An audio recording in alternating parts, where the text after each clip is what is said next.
अब किसी को गलतफहमी नहीं होनी चाहिए कि अमेरिका और ईरान के बीच में जो डील था वो ख़त्म हो चुका है। The deal is over and maybe we are moving towards another war. और मैं ऐसा क्यों कह रहा हूं दोस्तों? क्योंकि 24 घंटे में लगातार दूसरी बार अमेरिका ने ईरान पर हमला किया है। मगर अमेरिका ये समझ नहीं रहा है कि हर गुजरते लम्हे के साथ वो अपनी बर्बादी की कहानी लिख रहा है। सही सुना आपने दोस्तों, बर्बादी की कहानी। और मैं ऐसा क्यों कह रहा हूं?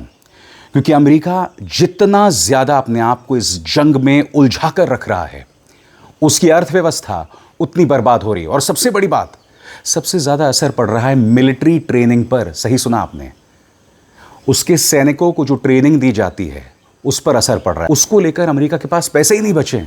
सही सुना आपने। ये तमाम चीज़ें मैं आपको बतलाने वाला हूं, मगर सबसे पहले CNN और अल जज़ीरा इस ब्रेकिंग न्यूज़ के बारे में क्या कह रहा है आपके स्क्रीन्स पर। सबसे पहले CNN वर्ल्ड जो कहता है, US military carries out new strikes in Iran. Earlier today Trump said he won't rush into a deal with Tehran because I don't care about the mid terms. सरल लफ्ज़ों में कहा जाए, ये ब्रेकिंग न्यूज़ ये कह रही है कि एक और हमला, और ट्रंप यहां कह रहे हैं कि वो ईरान के साथ बातचीत को लेकर जल्दबाजी नहीं करेंगे। और अहम बात, उन्हें मिड टर्म इलेक्शंस की परवाह नहीं है। एक तरह से कहा जा सकता है दोस्तों, डोनाल्ड ट्रंप कहीं ना कहीं एक किस्म का ब्रवाडो, यानी कि देश की जनता को ये बताना कि मुझे चुनावों की परवाह नहीं है, राजनीति की परवाह नहीं है, मुझे परवाह है तो देश की। मगर आप सब जानते हैं वो देश को कहीं ना कहीं एक गर्त के अंदर, रसातल में ढकेल रहे हैं। आपको समझना पड़ेगा दोस्तों, ये जंग क्यों हो रही है। इसका मतलब यह है, द इजराइल फैक्टर वो बहुत ज्यादा हावी है अमेरिकी राष्ट्रपति डोनाल्ड ट्रंप पर। और मैं आपको बताऊंगा कैसे। मैं आपको बताऊंगा, इस्राएल के एक कट्टरपंथी नेता हैं बेन गुइर। उनका एक बयान है जिसमें उन्होंने कहा है कि हम किसी भी कीमत पर अमेरिका को ईरान के साथ डील नहीं करने देंगे। उसकी चर्चा कुछ देर बाद। मगर जो दूसरी ब्रेकिंग न्यूज़ है अल जज़ीरा की आपके स्क्रीन्स पर, the US military carried out new strikes on an Iranian military site that posed a threat to the US forces and commercial traffic in the Strait of Hormuz, citing an unnamed US official. अब ये हमले कहाँ किए गए हैं, इसका जिक्र Al Jazeera की खबर करती है आपके स्क्रीन्स पर। 3 explosions were heard near Bandar Abbas in Iran around 1:30 a.m. local time. Iranian media report with air defense activated and authorities investigating the source. यानी कि ईरान के मुताबिक रात 1:30 बजे ये हमला होता है। अब मैं आपको सरल लफ्ज़ों में बताना चाहता हूं दोस्तों, हुआ क्या है। गौर कीजिएगा मेरे एक एक शब्द पर। और ये शो बहुत अहम है दोस्तों, क्योंकि आज इस शो में न सिर्फ मैं आपके सामने ब्रेकिंग न्यूज़ पेश कर रहा हूं, बल्कि मैं आपको ये भी बताऊंगा कि किस तरह से ईरान ने कहा है कि हम पर गेंगिस खान अलेक्जेंडर ने स्ट्रेट ऑफ हॉर्मूज के जरिए हमला करने की कोशिश की, मगर हर बार हमने उन्हें बर्बाद किया और वो हमारे सामने नहीं टिक पाए। ईरान इतिहास का सहारा ले रहा है। और सबसे बड़ी बात, किस तरह से अमेरिका का मिलिट्री बजट खासतौर से ट्रेनिंग के लिए पूरी तरह से हिल गया है। आप जानते हैं दोस्तों कि कोई भी सेना बगैर ट्रेनिंग के अधूरी है, मगर ईरान पर जो इन्होंने जंग थोप दी है उसके चलते अब अमेरिका के पास ट्रेनिंग के लिए, सैनिकों की ट्रेनिंग के लिए पैसे नहीं बचे।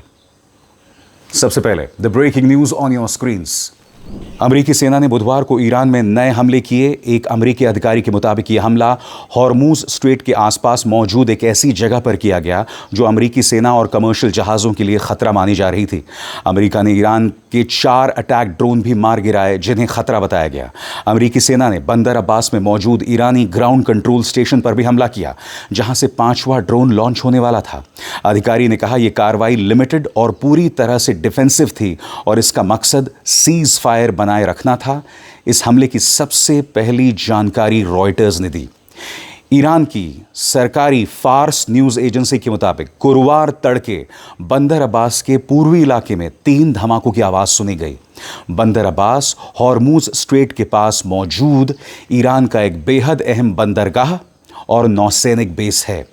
रिपोर्ट के मुताबिक ये धमाके स्थानीय समय के मुताबिक रात 1:30 बजे हुए, जिसके बाद बंदर अब्बास के एयर डिफेंस सिस्टम थोड़ी देर के लिए एक्टिव कर दी गई।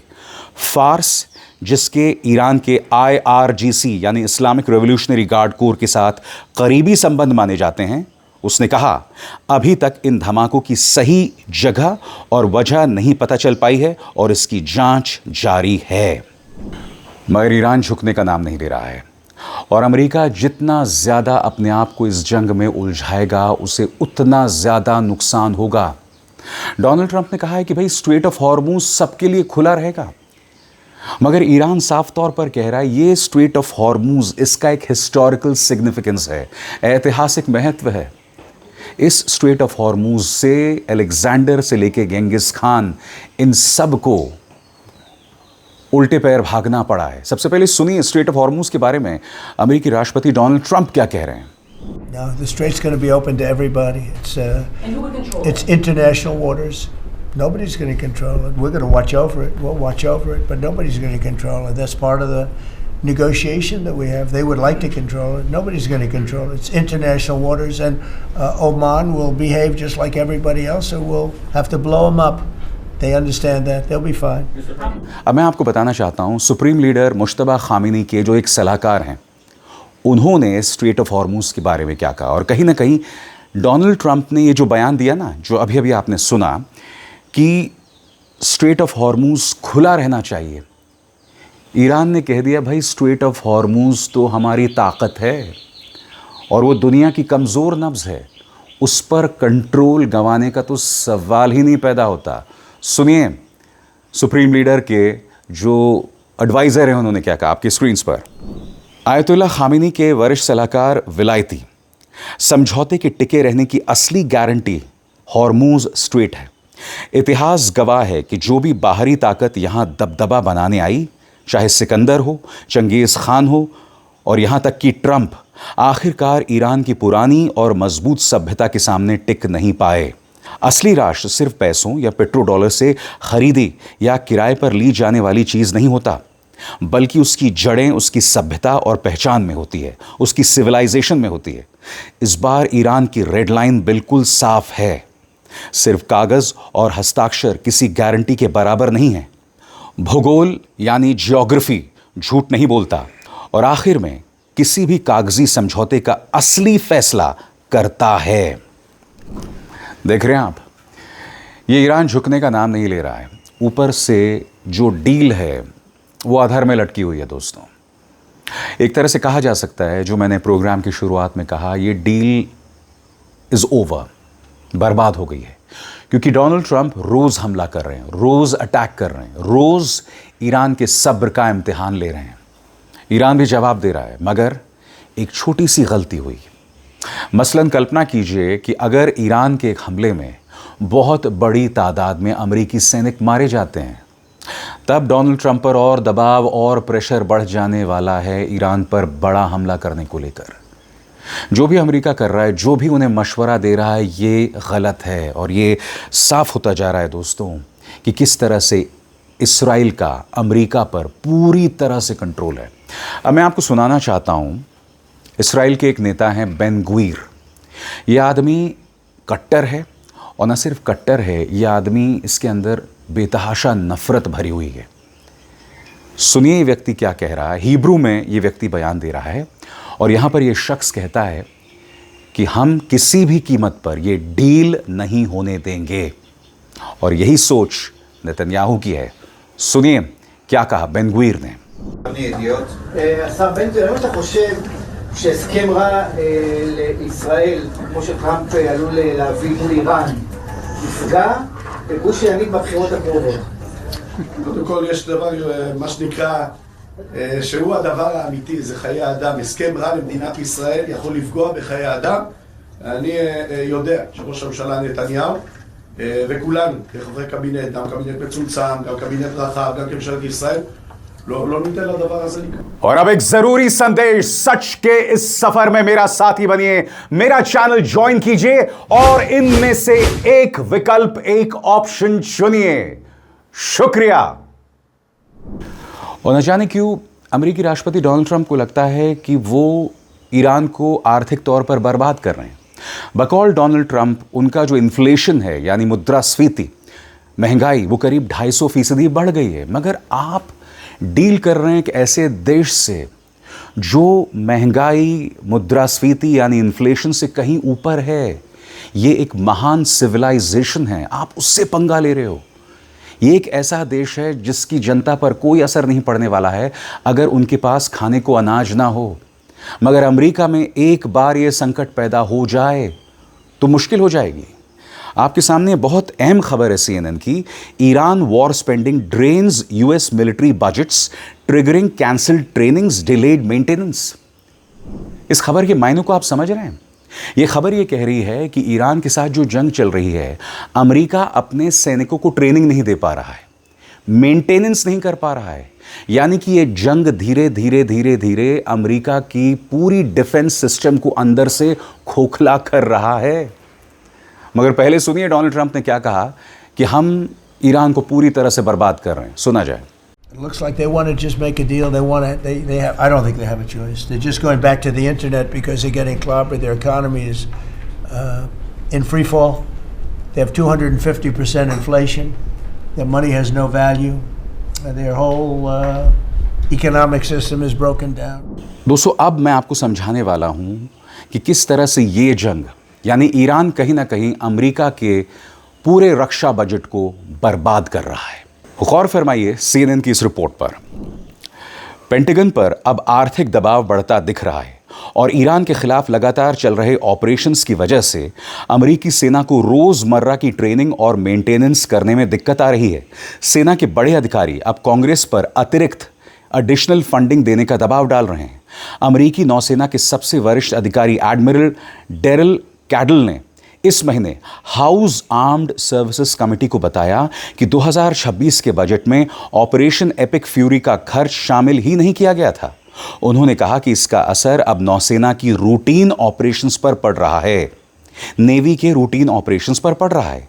इसके चलते ट्रेनिंग एक्सरसाइज कम करनी पड़ रही है और पायलट्स की फ्लाइट ट्रेनिंग के घंटे घटाए जा रहे हैं और नई भर्ती सैनिकों की ट्रेनिंग भी लिमिटेड की जा रही है।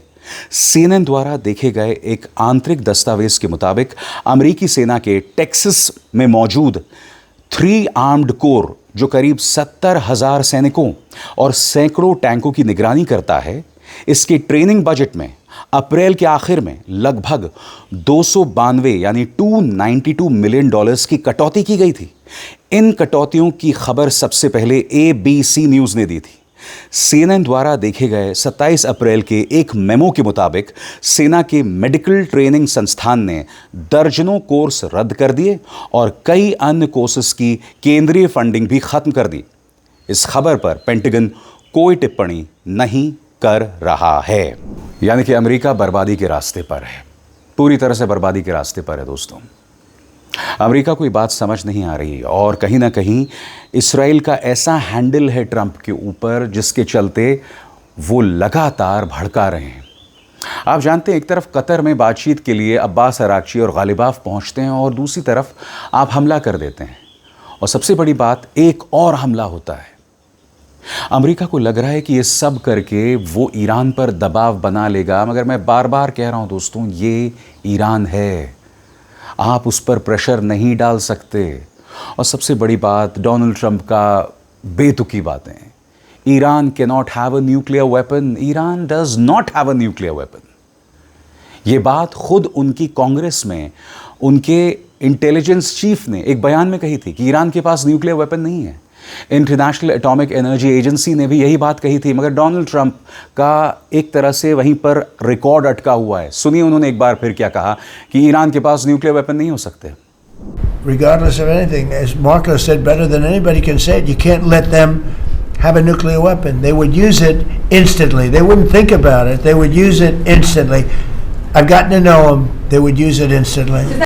तो एक तरह से कहा जा सकता है दोस्तों, अमेरिका और ईरान के जो परस्पर विरोधी दावे हैं, कॉन्फ्लिक्टिंग दावे हैं, this deal is as good as over. सरल शब्दों में, सरल अल्फाज में, द डील इज ओवर। क्यों? गौर फरमाएं। ट्रंप ने कहा था कि एनरिच यूरेनियम को या तो तुरंत अमेरिका को सौंप दिया जाएगा ताकि उसे वहां ले जाकर नष्ट किया जा सके, या फिर बेहतर यही होगा कि ईरान के साथ मिलकर उसकी सहमति से वहीं नष्ट कर दिया जाए। लेकिन तेहरान ने साफ कहा है कि वो अपने पास मौजूद करीब 440 किलो यानी 970 पाउंड परमाणु सामग्री को छोड़ने वाला नहीं है। एक महीने पहले भी ट्रंप ने दावा किया था कि ईरान इस बात पर राजी हो गया है कि अमेरिका आराम से धीरे धीरे उस यूरेनियम को वापस ले जा सके, लेकिन ईरान ने तुरंत इस दावे को खारिज कर दिया था। ईरान के परमाणु कार्यक्रम का फ्यूचर अभी भी सीज फायर बातचीत में सबसे बड़े डिफरेंसेस में से एक बना हुआ है, क्योंकि अमेरिका और ईरान 12 हफ्तों से ज़्यादा समय से चल रही जंग को ख़त्म करने की कोशिश कर रहे हैं। और ट्रंप की इस जिद का असर दुनिया भर की इकोनॉमी पर पड़ रहा है, यानी कि अमेरिकन इकोनॉमी पर तो असर पड़ ही रहा है, और सबसे सेंसिटिव जगह पर। अभी मैंने आपको बताया मिलिट्री ट्रेनिंग जो बहुत ज़रूरी है, वहाँ पर असर पड़ रहा है। मगर दुनिया भर में पिछले 12 घंटों में कच्चे तेल की कीमत में, क्रूड ऑयल की कीमत में अचानक उछाल आया है, क्योंकि अमेरिका ने लगातार दूसरा हमला कर दिया है। और तेल के दामों पर क्या असर पड़ा है, और सबसे बड़ी बात, इसका असर यहाँ भारत पर पड़ेगा, जहाँ पेट्रोल के दाम 7.5 रुपये बढ़ चुके हैं। ये और आगे जाने वाले हैं। खबर आपकी स्क्रीन्स पर। ईरान में अमेरिका के नए हमलों की खबर के बाद तेल की कीमतों में फिर से बढ़ोतरी देखने को मिली है। इससे पहले तेल के दाम 17 अप्रैल के बाद सबसे निचले स्तर पर बंद हुए थे, लेकिन रॉयटर्स की रिपोर्ट आने के बाद कीमतें फिर चढ़ गईं।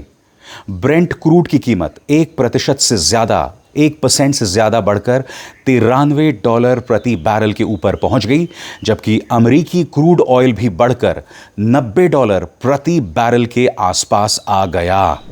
यानी कि अमेरिकी राष्ट्रपति डोनाल्ड ट्रंप और नेतन्याहू की जिद, उनके अहंकार, उनके लालच, उनकी इनसिक्योरिटी का खमियाजा पूरी दुनिया भुगत रही है।